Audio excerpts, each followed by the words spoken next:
सभी बंधुओं को सादर प्रणाम। और आज के इस इंडियन सेक्शन के प्रोग्राम में आप सभी का बहुत बहुत स्वागत है। और इससे पहले कि हम लोग अपना आज की गोष्ठी को शुरू करें, आइए हम सभी मिलकर उस परम तत्व को इन्वोक करने के लिए जो सार्वभौमिक प्रार्थना है उसको करें। O hidden life vibrant in every atom, O hidden life, vibrate in every atom. O hidden light shining in every creature, O hidden light shining in every creature. O hidden love embracing all in oneness, O hidden love embracing all in oneness. may each who feels himself as one with thee May each who feel himself as one with thee know he is also one with every other. know he is also one with every other.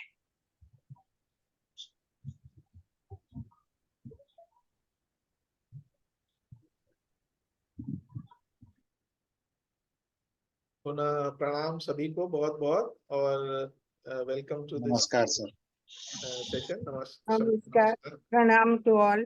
प्रणाम सभी को, बहुत नमस्कार। बहुत प्रणाम। और आज का जो सेशन है हम लोगों का, आप सभी लोग जानते हैं जो उसका विषय है वो है द डुअलिटीज इन नेचर, यानी प्रकृति में जो द्वैतपन है उसके बारे में आज हम लोग सुनेंगे। और इस विषय पर हमारे सामने विचार रखने के लिए हैं बंधु राजकिशोर प्रसाद जी, बल्कि मैं कहूँगा प्रोफेसर राजकिशोर प्रसाद जी, जो कि बिहार थियोसॉफिकल फेडरेशन के सेक्रेटरी हैं, और साथ ही वो समष्टिपुर थियोसॉफिकल लॉज के भी सेक्रेटरी हैं, और साथ ही वो theosophical order of service Bihar region के भी सेक्रेटरी हैं। तो बहुत सा काम वो केवल थियोसॉफिकल सोसाइटी में ही नहीं बल्कि थियोसॉफिकल ऑर्डर ऑफ सर्विस में भी कर रहे हैं, और वो इंडियन सेक्शन की काउंसिल के भी मेंबर हैं, तो उसमें भी वो अपनी सेवाएं दे रहे हैं। तो मैं बंधु राजकिशोर प्रसाद जी से रिक्वेस्ट करूंगा कि वो आज के विषय पे द डुअलिटीज इन नेचर पर अपने विचार रखें। बंधु राजकिशोर जी। सभी बंधुओं को मेरा प्रणाम। आज का विषय है, जैसा कि आप लोगों को पता चल गया है, वो है द ड्युअलिटी इन नेचर। इसको हिंदी में कहें तो प्रकृति में द्वैत। द्वैत मतलब दोहरे चरित्र वाली घटना। एक ही चीज है जो एक ढंग का बिहेव करता है फिर दूसरे ढंग का करता है। तो विषय का संबंध विज्ञान से है और दूसरा अकल्टिज्म से है, लेकिन विज्ञान में भी इसका अधिक संबंध फिजिक्स से है, और संयोग से मैं फिजिक्स का विद्यार्थी रहा हूँ। तो मैं चाहूंगा कि इसकी शुरुआत हम एटॉमिक स्ट्रक्चर से करें, क्योंकि इलेक्ट्रॉन, प्रोटॉन और न्यूट्रॉन बोलने से पहले उसके बारे में थोड़ा जान लेना जरूरी है। यह हम जानते हैं कि एटम जो परमाणु है वह 3 मौलिक कणों से बना हुआ है। पहला है इलेक्ट्रॉन, दूसरा है प्रोटॉन और तीसरा है न्यूट्रॉन। अब सवाल है कि इनकी व्यवस्था कैसी है उसमें। तो जो सेंटर का एक पार्ट होता है जिसमें ऑलमोस्ट जो उसका पूरा मास है वह उसमें केंद्रित रहता है, सेंट्रलाइज रहता है, उसको हम लोग न्यूक्लियस कहते हैं। हिंदी में उसको हम लोग केंद्रक कहते हैं। तो न्यूक्लियस के अंदर में 2 पार्टिकल्स होते हैं, पॉजिटिव चार्ज वाले पार्टिकल प्रोटॉन्स, और जिन पर कोई चार्ज नहीं है न्यूट्रॉन्स। प्रोटॉन और न्यूट्रॉन मास में इक्वल करीब करीब होते हैं, लेकिन न्यूट्रॉन पर चार्ज नहीं होता है, आवेश नहीं होता है, और प्रोटॉन पर होता है, वो पॉजिटिव में होता है। और बाहर में कुछ ऑर्बिट्स होते हैं, सर्कुलर या इलिप्टिकल, वृत्ताकार या दीर्घ वृत्ताकार कह सकते हैं उसको। तो उसमें इलेक्ट्रॉन रिवॉल्व करते हैं, और इसके उनके रिवॉल्व करने से, उनके परिभ्रमण से व्यवस्था बनी हुई है और एटम स्टेबल रहता है। और यहाँ हम एक बात पर ध्यान दें कि इलेक्ट्रॉन पर जो चार्ज होता है, आवेश होता है, वह निगेटिव होता है, और जितना नंबर ऑफ इलेक्ट्रॉन्स होते हैं उतना ही नंबर ऑफ प्रोटॉन्स भी होते हैं। और प्रोटॉन पर भी चार्ज जो होता है उसकी क्वांटिटी इलेक्ट्रॉन पर चार्ज के बराबर होती है, लेकिन उनका नेचर उल्टा मतलब पॉजिटिव होता है, इसलिए इसको प्रोटॉन कहते हैं और वह निगेटिव चार्ज होता है। लेकिन उसका मैग्नीट्यूड है, परिमाण है, वह सेम होता है। वह होता है 1.6 इंटू 10⁻⁻19 कूलम। यह एक यूनिट है फिजिक्स में या विज्ञान में, जिसके हम लोग चार्ज को मापते हैं, मेजर करते हैं। तो -1.6 इंटू 10⁻19 कूलम इलेक्ट्रॉन पर चार्ज होगा, एक इलेक्ट्रॉन पर, और एक प्रोटॉन पर चार्ज इतना ही होगा, उसमें कहेंगे +1.6 इंटू 10⁻⁻19 कूलम। तो अब व्यवस्था कैसे है, आखिर एटम जो है स्टेबल कैसे है, स्थिर कैसे है, और उसमें कुछ गड़बड़ी क्यों नहीं होती है। तो व्यवस्था ऐसी है कि सेंटर में जो न्यूक्लियस है उसमें प्रोटॉन और न्यूट्रॉन पड़े हुए हैं, और उसके बाहर में इलेक्ट्रॉन्स रिवॉल्व कर रहे हैं, जैसे कि मैंने पहले कहा। तो अंदर घूमने से, सर्किट में या उस ऑर्बिट में घूमने से क्या होता है, हम जानते हैं फिजिक्स में कि कोई भी पार्टिकल किसी सर्किल में तभी घूम सकता है जब जब तक इस पर एक फोर्स लगेगा और वो उस पर सेंटर की ओर लगेगा। तो सवाल है कि जब फोर्स सेंटर की ओर लगेगा तो वह पार्टिकल सेंटर में नहीं आता है, लेकिन वह सर्किल में ही घूम पाता है। तो वो चूंकि सेंटर की ओर फोर्स लगता है, इसको हम लोग सेंट्रीपिटल फोर्स कहते हैं। मैंने पिटल का मतलब है सिकिंग, और सेंटर हो गया सेंटर। सेंट्रीपिटल मत centre, centre plus petal, centre seeking force है टुवार्ड सेंटर, जो है इसका नाम है सेंट्रीपिटल फोर्स। तो अब इसके उस पर लगने से वो नीचे क्यों नहीं आता है, सिर्फ सर्किल में घूमता है। तो हम यहाँ चाहते हैं कि यह बता दें कि फोर्स का काम क्या है। फोर्स का काम है to change the velocity, velocity को चेंज करना।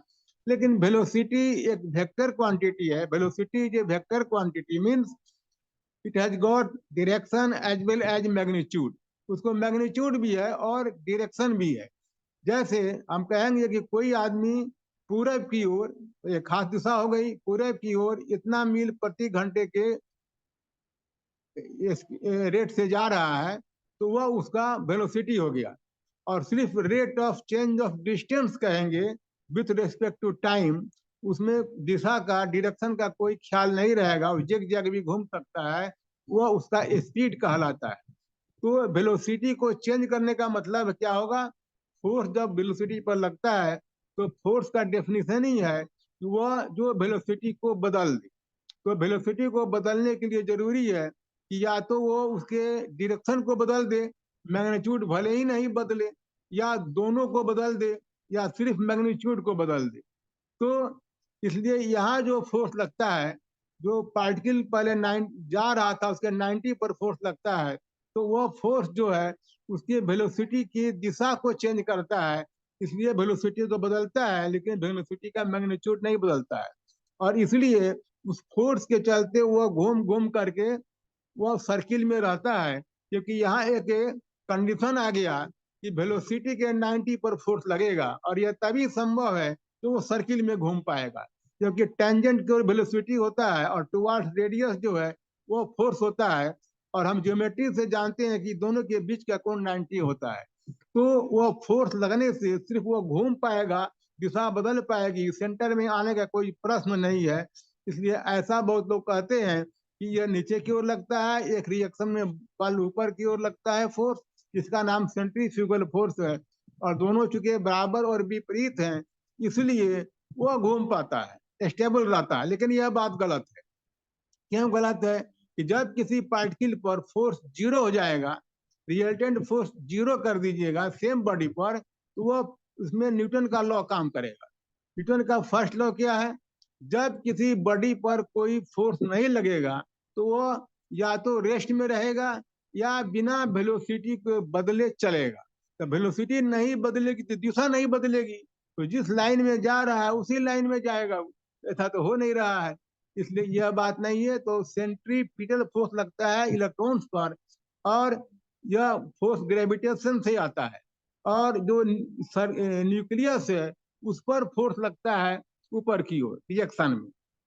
तो ये तो व्यवस्था हो गई। तो यहाँ हमने देखा कि फोर्स जो है एक टुवार्ड सेंटर है, एक अवे फ्रॉम सेंटर है। तो यहाँ भी आपको ड्यूलिटी है। ड्यूलिटी का मतलब ये है कि द्वैत चरित्र उसका है, दोहरा चरित्र है, माने इधर भी है उधर भी है। तो ऐसा फोर्स हो गया कि सेंट्रीपिटल है तो साथ में सेंट्रीफ्यूगल भी है, किसी एक के बिना दूसरा संभव नहीं है। आप यह चाहें कि हम सेंट्रीपिटल फोर्स लगा के ही काम चला लेंगे तो नहीं होगा। जब सेंट्रीपिटल फोर्स लगेगा तो सेंट्रीफ्यूगल फोर्स ऑटोमेटिकली एक्ट करेगा। तो यही इसमें इसी घटना का ही रहस्य है। अब हम यही देखते हैं कि जो एटम है इसके अंदर जो इलेक्ट्रॉन्स हैं उनकी संख्या जो भी हो, लेकिन उस पर नेगेटिव चार्ज है, माने एक ढंग का चार्ज है, और प्रोटॉन पर दूसरे ढंग का चार्ज है। तो ये भी ड्यूलिटी है। जहां तक इलेक्ट्रिक चार्ज का मतलब है, यह ड्यूलिटी ऑफ चार्ज हो गया या इलेक्ट्रिसिटी हो गया। तो यहाँ भी द्वैत का हम प्रभाव देखते हैं। तो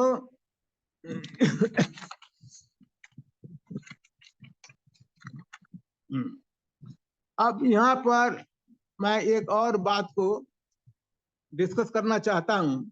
वह है कि जैसे कि प्रकाश है, लाइट। तो लाइट को पहले हम लोग मानते क्या थे, वो है भी लाइट रेडिएशन है, ठीक है। और न्यूटन ने कहा कि लाइट पार्टिकल के रूप में बना हुआ है और पार्टिकल के फॉर्म में ही चलता है। इसलिए क्योंकि लाइट जो है स्ट्रेट लाइन ट्रेवल करता है, यह लोगों को नेकेड आई से दिखाई पड़ता था कि प्रकाश जो चलना होता है लाइट का वह स्ट्रेट लाइन मोशन होता है। तो उन्होंने थ्योरी दिया कि वह पार्टिकल फॉर्म में है। इसलिए अब पार्टिकल जो है जब तक उस पर कोई फोर्स नहीं लगेगा, तो according to first law of Newton वह अपना न दिशा बदलेगा, उसकी वेलोसिटी नहीं बदलेगी, न दिशा बदलेगा, न चलने का रेट बदलेगा। तो वह स्ट्रेट लाइन में चलेगा या जहाँ है वहां पर रहेगा।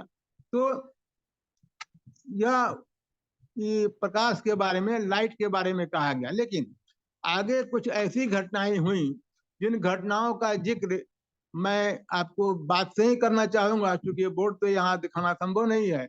वह है कि आप कल्पना कीजिए कि एक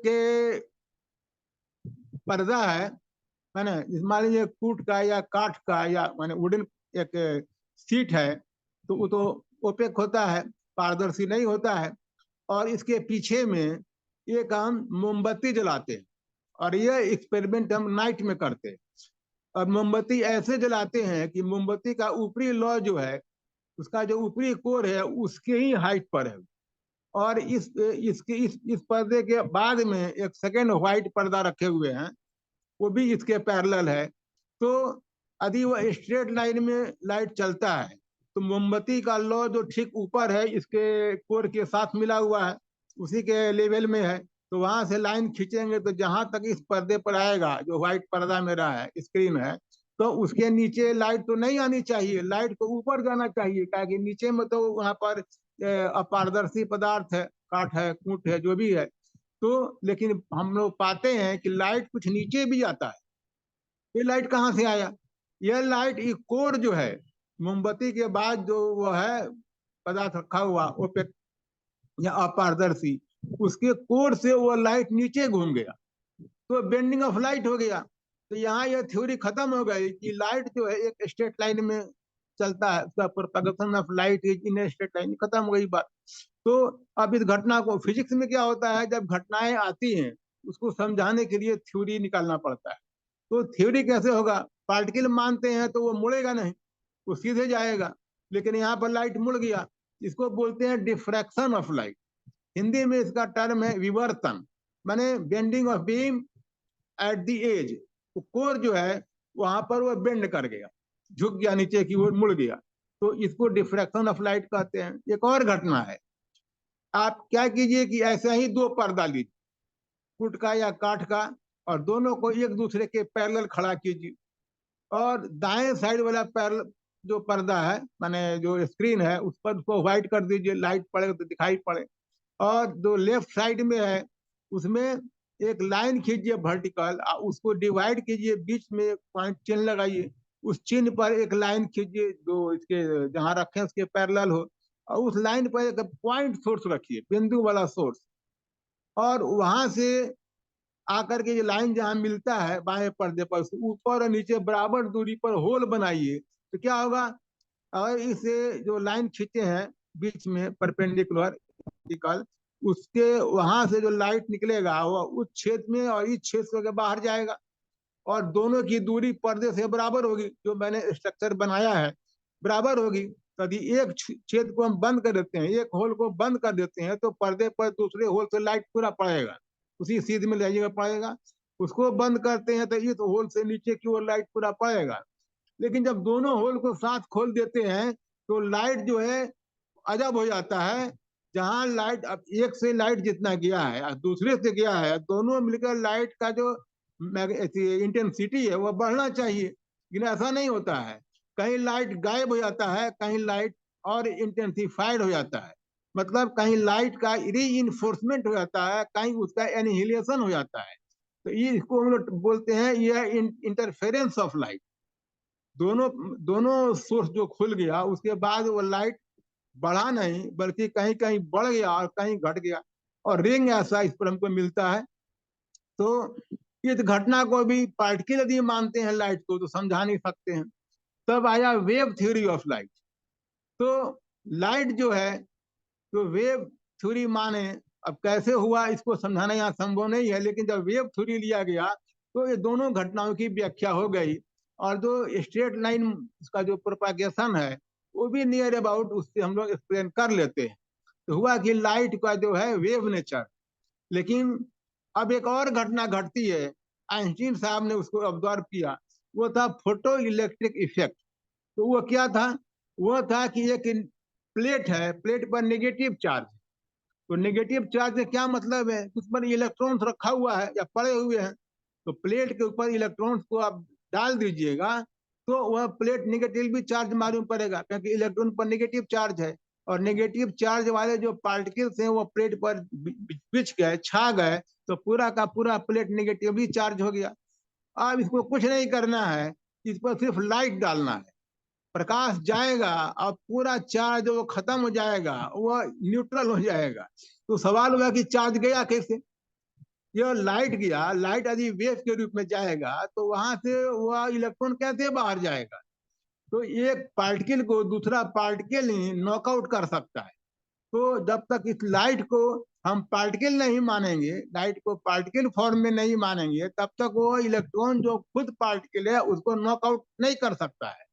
और यह यहाँ पर घटना बता रही है कि ये पार्टिकल ऑफ लाइट यदि मान लेते हैं तो वह जाता है तो इलेक्ट्रॉन जो पार्टिकल के रूप में है उसको नॉकआउट कर देता है, और मन धक्का देके बाहर कर देता है, तो इससे वहां पर प्लेट खाली होता है इलेक्ट्रॉन से और चार्ज खत्म हो जाता है। तो फिर यहाँ पर पार्टिकल नेचर आ गया, और इसकी व्याख्या आइंस्टीन साहब ने की, जिस पर उनको नोबेल प्राइज भी प्राप्त हुआ। एक पेज का पेपर था, उसी पर उनको नोबेल प्राइज मिला। तो अब यहाँ पर क्या हुआ कि प्रकाश का जो है, लाइट जो है उसको वेव नेचर भी है और उसको पार्टिकल नेचर भी है। ये फिर ड्यूलिटी है कि नेचर का बहुत बड़ा ड्यूलिटी है कि एक ही चीज का कभी पार्टिकल नेचर होता है और कभी वेव नेचर होता है।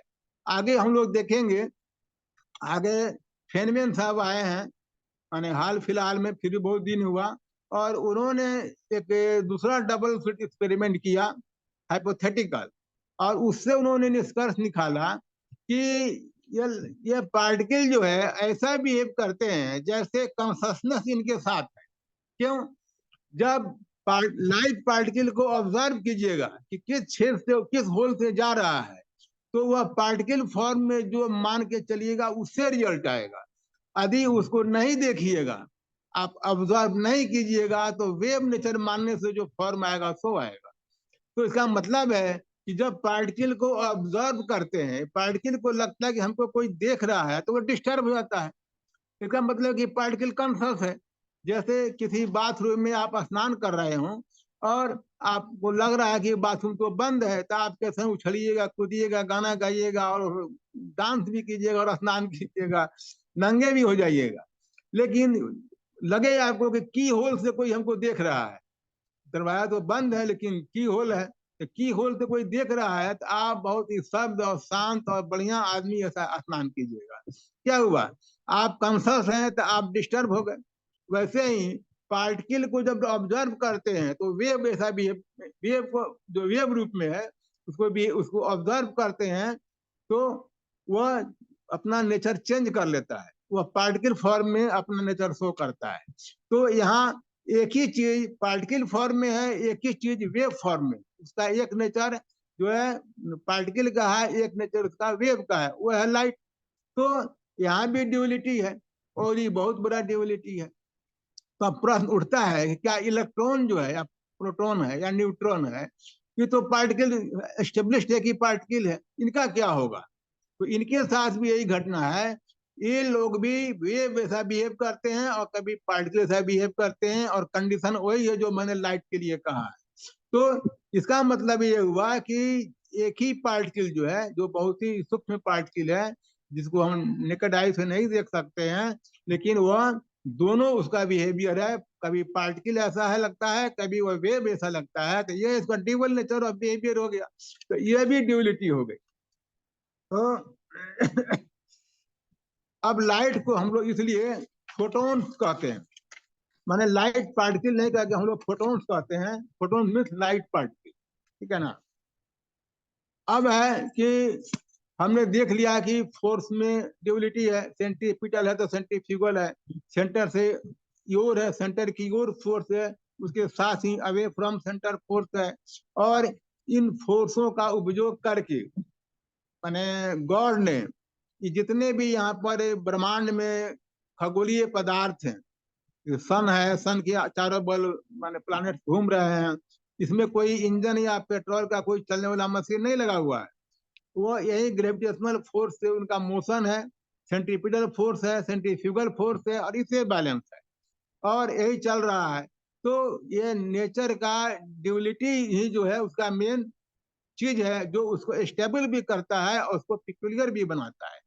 और हम चलते हैं एनर्जी के संबंध में बात करते हैं। अब देखें क्या वहां ड्यूअलिटी है, तो वहां भी ड्यूअलिटी है। जैसे अब मान लीजिए कोई बॉडी है ना, और वह धरती पर रखा हुआ है, प्लेन पर रखा हुआ है, यानी अर्थ के सरफेस पर, और उसका मास है m।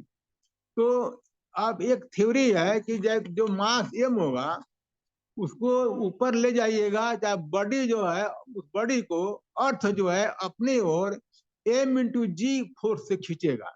जी को बोलते हैं acceleration due to gravity. Gravity के चलते जो एक्सेलरेशन पैदा होता है, कोई बॉडी को ऊपर छोड़ दीजिएगा तो वो जो गिरेगा तो पर सेकंड उसमें उसके वेलोसिटी में बढ़ोतरी होगी, उसको बोलते हैं एक्सेलरेशन। और ये ड्यू टू ग्रेविटी, यानी जो ग्रेविटेशनल फोर्स के चलते हैं। तो m इंटू जी फॉर्मूला सिद्ध किया हुआ है। अब कैसे का समय यहाँ नहीं है, गुड हुआ तो मैं इसको बता सकता था।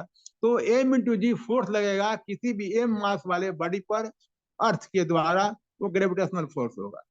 तो अब इस बॉडी को हम h हाइट ऊपर ले जाते हैं, ठीक है, धरती का लेवल को हम 0 मानेंगे, कोई तो रेफरेंस लेवल लेना पड़ेगा। अब यहाँ से हम h हाइट पर गए तो mg फोर्स नीचे की ओर लग रहा है, उसके उल्टा में हम h जा रहे हैं, तो mg फोर्स इंटू डिस्टेंस, यह क्या हो गया, यह work done by the on the body हो गया, work done on the body हो गया। तो इतना वर्क जो है एनर्जी में कन्वर्ट करके उसमें अंदर संचित हुआ। संचित होने का क्या मतलब है, यदि एच हाइट पर बॉडी को हम फिर छोड़ देंगे तो बॉडी अपने आप गिरेगा, और तब mgh के बराबर वर्क डन होगा बॉडी के द्वारा। पहले इसको उठाए हैं तो फोर्स के अगेंस्ट ले गए हैं, तो उस पर वर्क डन करना पड़ा है हमको अगेंस्ट फोर्स बॉडी पर। तो बॉडी पर जो वर्क डन किए वो उसकी एनर्जी के रूप में उसमें संचित हो जाएगा, तो उसको बोलते हैं potential energy. Energy due to position of the body, body बॉडी का पोजिशन ऊपर नीचे होगा तो उसके अंदर जो कार्य करने की क्षमता है, कैपेसिटी ऑफ डूइंग वर्क है ना, फ्रीली गिरने के बाद वह डिफरेंट होगा। तो यह कैपेसिटी ऑफ डूइंग वर्क जो है due to its position is called potential energy. इसको हिंदी में बोलते हैं स्थितिज ऊर्जा। तो खास जगह स्थिर है, वहां उसको काम करने की कैपेसिटी है, लेकिन काम वर्क कर नहीं रहा है, जब उसको छोड़ देंगे तो नीचे गिरेगा और वर्क करेगा, ठीक है। और जब कोई बॉडी मास वाला m मास का बॉडी है, v वेलोसिटी से जा रहा है, तो उसको हम लोग निकालते हैं कि उसमें अगर जो काइनेटिक एनर्जी होता है, चलते समय जो एनर्जी ऊर्जा होती है, होता है 1/2 m/v²।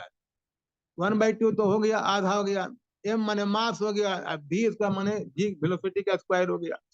तो इतनी एनर्जी, इसको हम लोग हिंदी में बहुत अच्छा नाम है गतिज ऊर्जा, माने गति से, ज माने जन्मी ही ऊर्जा। तो ये गतिज ऊर्जा है, गति से, और यह स्टैटिक ऊर्जा है। ये क्या है? ये जो कैपेसिटी ऑफ डूइंग वर्क है due to change in its position, earth के जो नीचे के लेवल से पोजीशन है उससे उसका जो चेंजिंग होता है, तो उसको बोलते हैं। तो यहाँ भी दो ढंग की ऊर्जा हो गई, यहाँ भी ड्यूलिटी आया। या एनर्जी जो है यहाँ भी ड्यूअल नेचर शो कर रहा है, एक स्टैटिक है और एक जो है काइनेटिक है।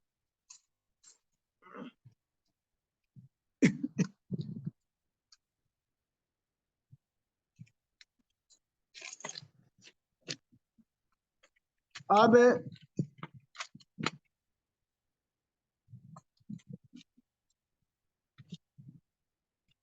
हम बायोलॉजिकल लेवल पर थोड़ा बात करेंगे। हालांकि बायोलॉजी मेरा विषय नहीं है, लेकिन बायोलॉजी में मेरा इंटरेस्ट रहा है, मैंने साइड से थोड़ा मोड़ा ऐसे पढ़ा था, लेकिन यहाँ काम का चीज नहीं है। तो हम मोटा मोटी बात यह करेंगे कि यहाँ भी हम देखते हैं, बायोलॉजी की बात आती है तो लिविंग बीइंग की बात आ गई, हम हैं, आप हैं, जीव जंतु हैं। तो यहाँ भी मेल है तो फीमेल है, ये आप ध्यान दीजिएगा। ऐसा नहीं है कि मेल ही मेल है, ऐसा नहीं है कि फीमेल ही फीमेल है, मेल फीमेल दोनों है। अब एक को आप जो मान लीजिए, पॉजिटिव और नेगेटिव तो मानने में होता है, जैसे हमने इलेक्ट्रॉन को नेगेटिव माना था, इसके चार्ज को, लेकिन यदि कोई इसको पॉजिटिव मानता तो प्रोटॉन के चार्ज को नेगेटिव मानना होता। नेगेटिव पॉजिटिव आर्बिट्ररी है, उसका मीनिंग यह है कि इसका वो अपोजिट में है। तो वैसे ही मेल है तो फीमेल है, और दोनों के मिलने से एक तीसरे की उत्पत्ति होती है। तो यहाँ भी जो है, या इसमें भी ड्यूलिटी शो हो रही है कि प्राणी जो है, लिविंग बीइंग जो है, उसमें भी ड्यूलिटी है, एक मेल है एक फीमेल है, चाहे वो प्राणी जी जंग का हो।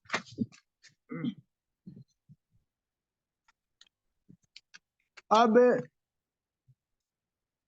हम आते हैं माइंड पर। तो माइंड के बारे में हम कह सकते हैं,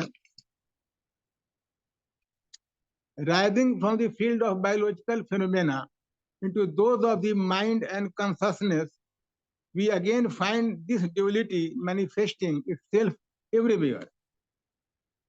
Though, on account of the subtler and more complicated nature of the phenomena, it is more difficult to detect and define. The primary duality which characterizes the mind in its functioning is that the subjective and the objective states of mind. Mind का भी दो state है, वो भी duality वहां पर state का है, एक है सब्जेक्टिव स्टेट, दूसरा है objective state. The mind can either be turn outward, बाहर की ओर अब लगा सकते हैं माइंड को, and be in contact with the external world, external world जो है बाहरी दुनिया के संपर्क में कर सकते हैं, और यह अपने सेंस ऑर्गन से हम लोग करते हैं। तो यह हुआ कि ऑब्जेक्टिवली उसको वहां ले गए, और जब अंदर ले आकर के मेंटल इमेजेज और परसेप्शन के द्वारा हम किसी विषय को सोचते हैं, तो ये हुआ कि माइंड को अंदर ले आकर हम लोग इसको सब्जेक्टिवली काम कर रहे हैं। तो माइंड का जो फंक्शन है वो दो ढंग का हो गया, है ना, ऑब्जेक्टिव और सब्जेक्टिव। तो यहाँ भी नेचर का ड्यूलिटी शो हो रहा है नहीं?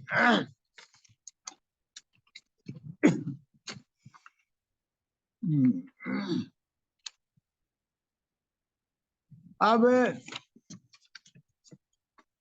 हम थोड़ा इस पर इधर, इसमें तो बहुत सारे एग्जाम्पल दिया जा सकता है, मैंने कुछ एग्जाम्पल दिया है, जो थोड़ी देर की बात हम लोगों की है। ये ऐसे बहुत से एग्जाम्पल्स हैं, सब में जाना उचित नहीं है। तो यह विज्ञान के संदर्भ में यह बातें हुई, विज्ञान की सहायता से हुई। अब अकल्टिज्म पर आइए, जो व्यू ऑफ अकल्टिज्म है। तो अकल्टिज्म में अकल्ट का मतलब होता है सीक्रेट और हिडन। अकल्टिज्म का मतलब है गुह्य विद्या, छिपी हुई विद्या, या गुप्त ज्ञान कहिए। तो यहाँ भी हम देखते हैं कि हमें मिस्टीरियस ड्यूलिज्म जो है, तो रहस्यमय जो ड्यूलिटी है उसका हमको भान आभास होता है या पता चलता है। तो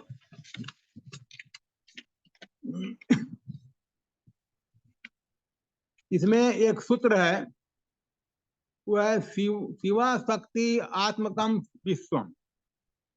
मतलब शिव है और शक्ति है, उसका इनर मोस्ट सोल जो है वो यूनिवर्स का है। ये लोग Shiv and Shakti are inner most soul of the universe.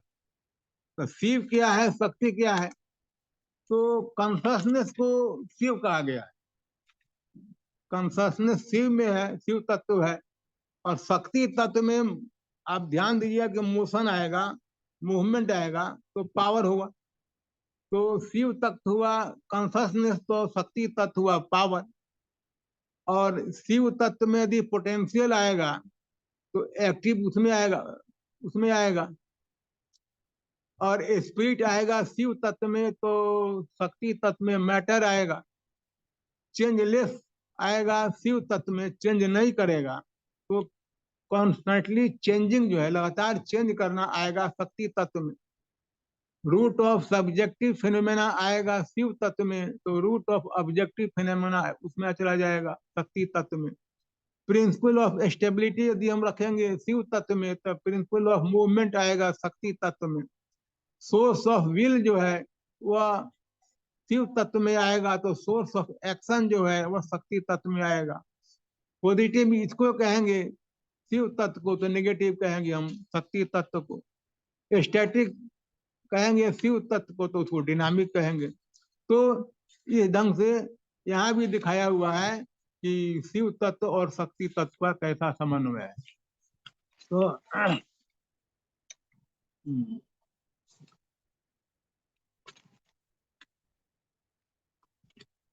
तो इन कुछ बातों के साथ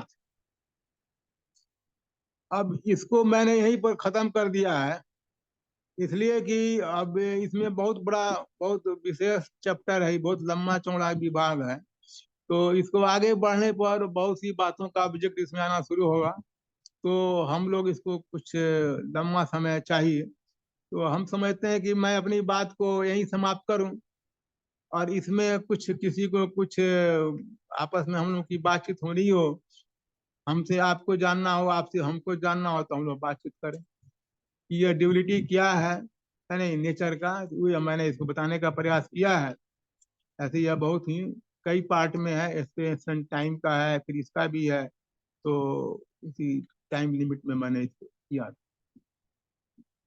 धन्यवाद।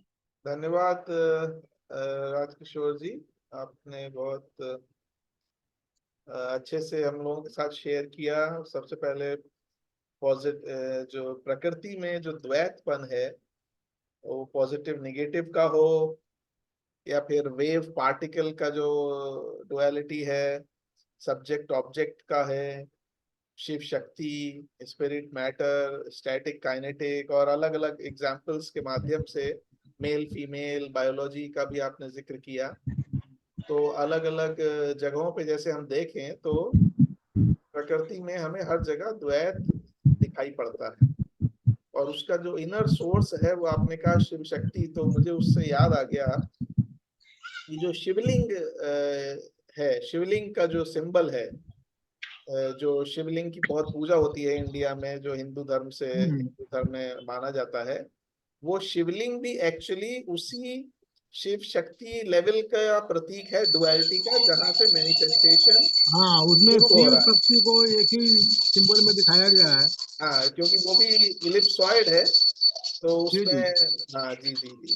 तो बहुत अच्छे से आपने बताया। और अगर हमारे किसी जो डेलीगेट हैं, सिस्टर या ब्रदर, उनको कुछ पूछना हो या उसमें आपको कुछ ऐड करना हो या कोई क्वेश्चन हो, तो प्लीज आप, यू आर मोस्ट वेलकम। उससे आप अपना हाथ, हैंड रेस कर सकते हैं, या अपने आप को अनम्यूट करके मुझे बता सकते हैं, तो मैं आपको स्पॉटलाइट पे कर दूंगा। जब तक बाकी लोग कुछ पूछ रहे हैं, तो सर इस द्वैत से अद्वैत की यात्रा,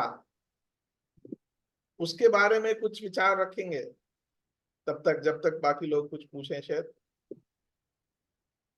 द्वैत से अद्वैत की यात्रा तो होती तब है जबकि द्वैत में जाते जाते आप अपने आप अद्वैत में पहुंच जाइएगा, पहुंच जाएंगे। है ना। और इस पर ऊपर से नीचे जो मैंने किया, तो एक किताब मैंने रखी थी, तो विवेकानंद से संबंधित थी, और उसमें वो बहुत अच्छा उन्होंने मॉडर्न फिजिक्स को डील किया है वेदांत के साथ, और कैसे क्या होता है उसको। किताब तो मैं ऊपर ही कुछ रखा था, चिन्ह लगा करके बोलूंगा, लेकिन अब वहीं रह गया वो। तो शायद मैं किताब लेके यहाँ आया नहीं। नहीं नहीं, तो कोई उसमें कोई बात उन्होंने कहा है कि यह जो है, ये माया के बारे में या इसके बारे में बहुत अच्छा उन्होंने डिफिनेशन दिया है।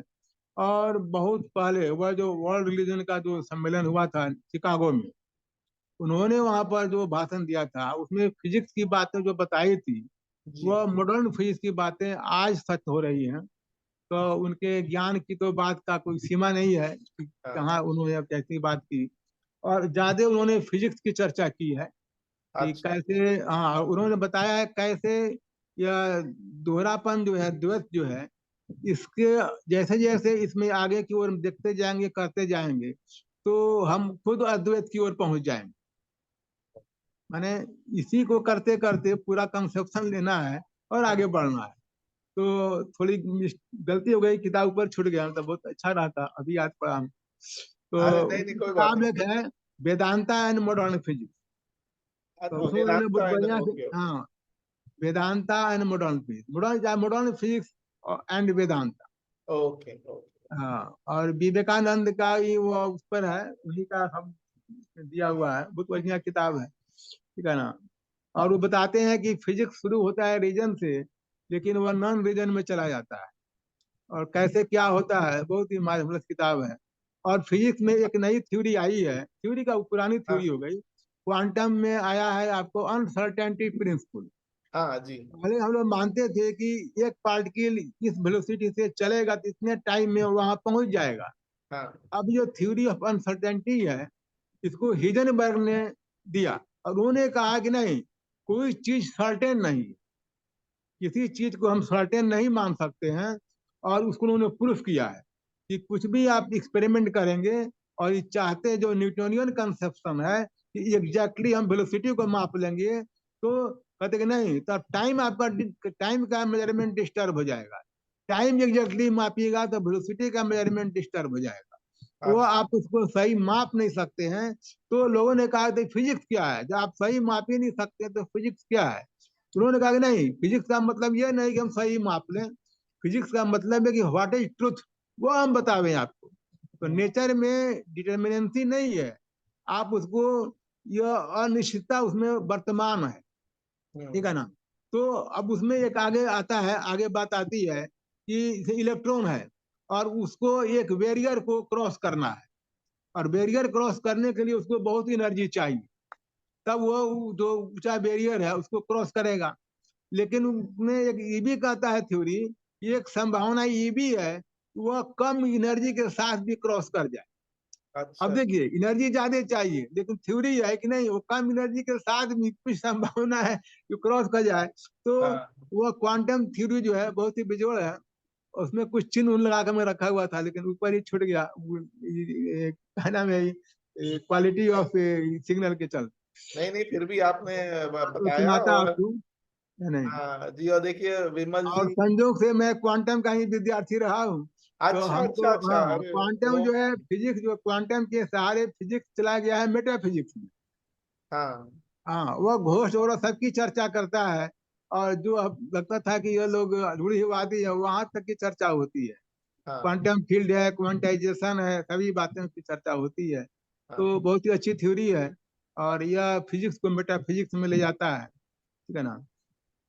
एकदम, बहुत बहुत धन्यवाद सर। और विमल जी हैं, वो भी कुछ पूछना चाह रही हैं या कहना चाह रही हैं।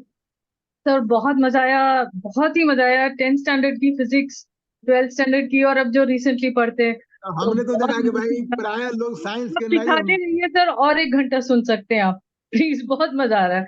लेकिन एक नहीं चीज तो आई जस्ट वांटेड टू हमने से। जानकर, यानी एक मिनट, हमने जान करके कम विषय रखा था, ये बहुत लंबा हो सकता था। तो 45 मिनट से ज्यादा का समय लिया नहीं जाता है इसमें, तो हमने पहले ही कर दिया है नहीं तो। for duality, वैसे the whole of this universe is working with maths. So duality, trinity, the sevens, fractal nature of the universe, ये सब numbers से बहुत deeply connected है. मैं 2-3 चीजें दिखाना चाहती हूँ आपको. एक तो मान मंत्र and प्रलय, वहां पे duality है. एक और चीज आप देखिए, बड़ा इंटरेस्टिंग है कि कलयुग वो 32,000, उसका डबल है द्वापर, उसका ट्रिपल है त्रेता, उसका 4 टाइम्स है सतयुग.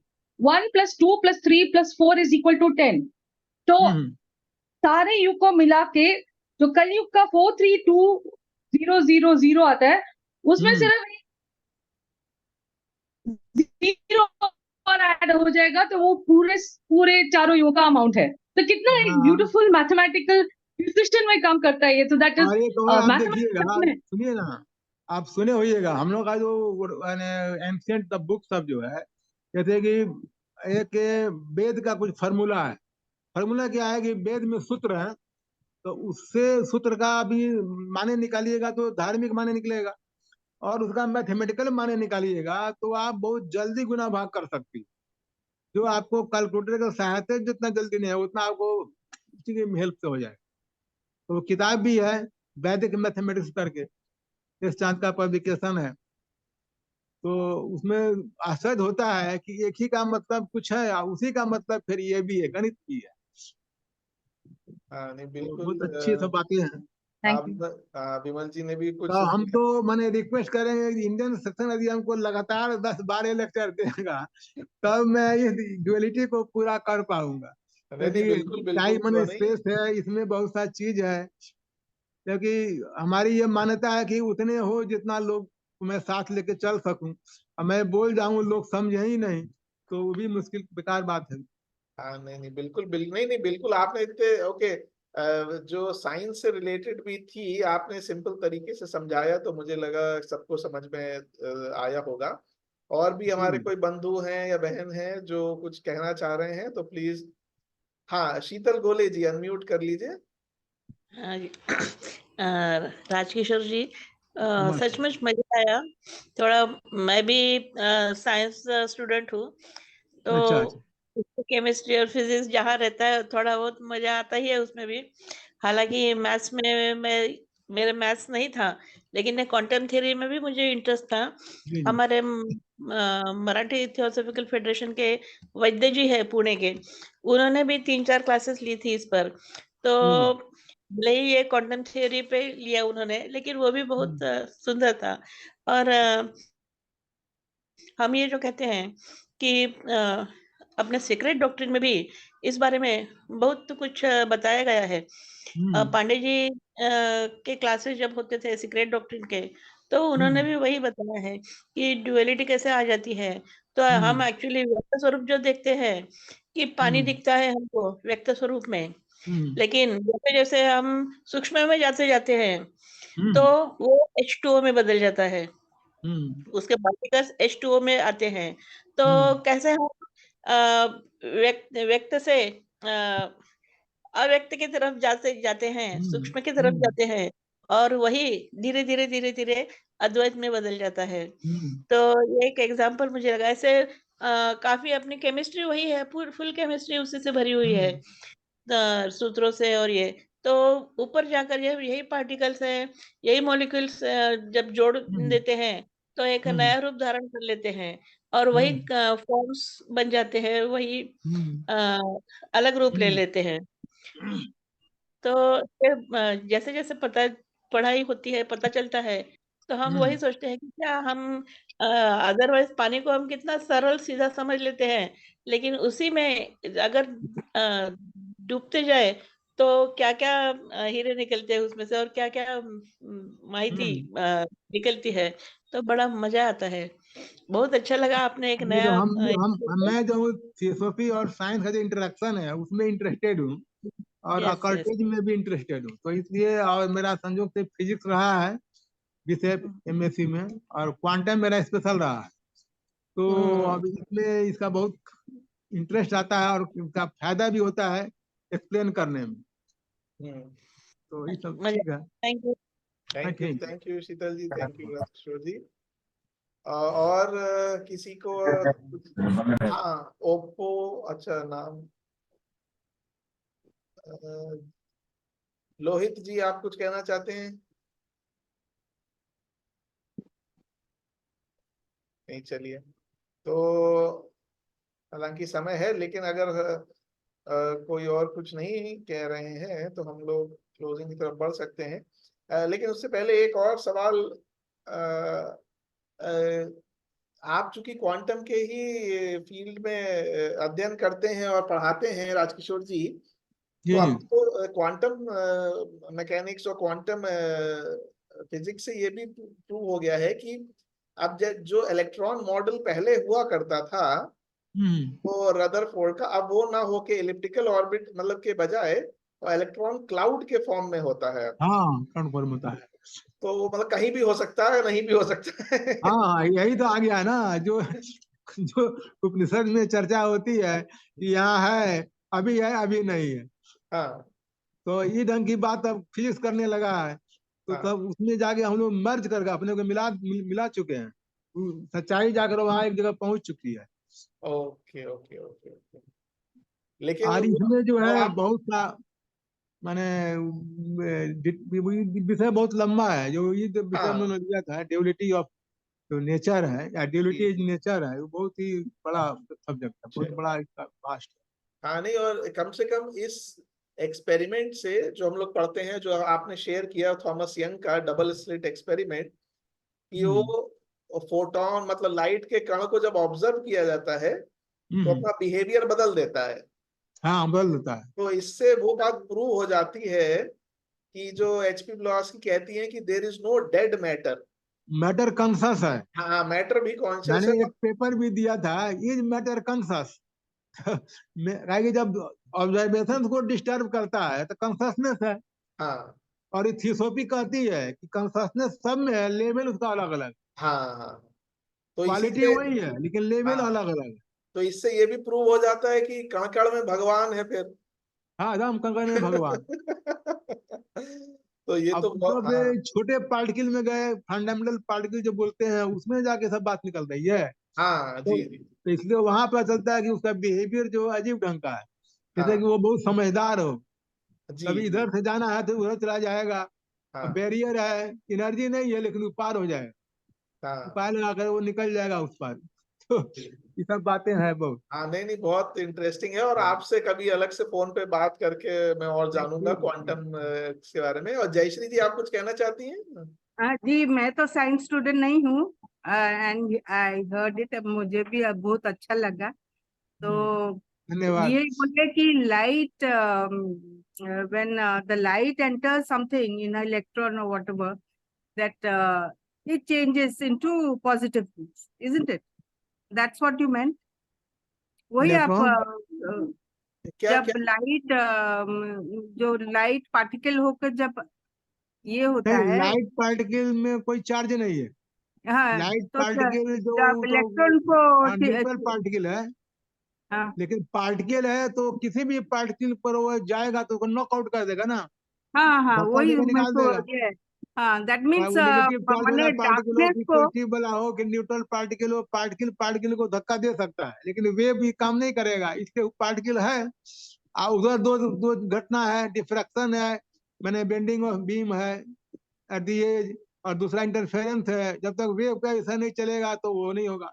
और हाँ वेव नहीं के बारे में मैंने पूरा बताया नहीं कि व्हाट इज वेव, हाँ नहीं उसमें नहीं, करना एक पड़ेगा मिनट। ना। हाँ एक मिनट वेव जयश्री जी। क्या है कि मीडियम में डिस्टर्बेंस को हम लोग वेव कहते हैं। हाँ एक एक मिनट सर, जयश्री जी को आप प्रश्न पूरा कर लें दीजिए। हाँ जयश्री जी बोलिए।